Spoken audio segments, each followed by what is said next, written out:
മേഡത്തിന്റെ പേരെന്തോ? ഷൈനി. ഷൈനി. എന്ത് ചെയ്യുന്നു മേഡം? ഞാൻ അവിടെ ഒരു സ്കൂൾ ഓഫ് നഴ്സിംഗ് വർക്ക് ചെയ്യുക. ഡ്രൈവിംഗ് ലൈസൻസ് എടുത്തിട്ട് എത്ര വർഷമായി? 16 വർഷമായി. 16 വർഷമായി. ഇപ്പൊ ഒറ്റക്കൈക്കാണല്ലോ വണ്ടി ഓടിക്കുന്നത്. അതെ. പേടിയൊന്നുമില്ല?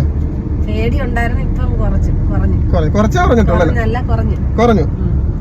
മനസ്സിന്റെ എന്താ ഒരു വെപ്രാളമൊക്കെ അങ്ങ് മാറി. 2008 ലൈസൻസ് എടുത്തല്ല? 2008 ലൈസൻസ് എടുത്തു. പിന്നെ ഞാൻ വണ്ടി ഓടിച്ചിട്ടേ ഇല്ല. ഇന്നാ ഞാൻ വന്ന് ഇതെല്ലാം ചെയ്യുന്നത്. എന്നിട്ട് ക്ലാസ് എങ്ങനെ ഉണ്ടായിരുന്നു മേഡം? ക്ലാസ് അടിപൊളിയായിരുന്നു. മേഡത്തിന് എന്തായിരുന്നു പ്രോബ്ലം? എന്തായിരുന്നു വണ്ടി ഓടിച്ചോണ്ടിരുന്നപ്പം? എനിക്ക് ഗിയർ ഒക്കെ മാറുന്നൊക്കെ ടെൻഷൻ ഉണ്ടായിരുന്നു. പിന്നെ വണ്ടി ഓടിക്കാൻ എനിക്ക് എതിരെയൊക്കെ വണ്ടി വരുമോ അങ്ങനെയൊക്കെ ചെയ്യുമ്പോ ഭയങ്കര ടെൻഷനാണ്. പക്ഷെ ഇപ്പൊ എനിക്ക് അതൊക്കെ ഓടിക്കാന്നുള്ള ഒരു ധൈര്യം വന്നു.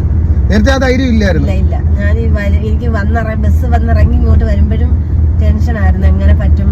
പക്ഷെ ആദ്യം തന്നെ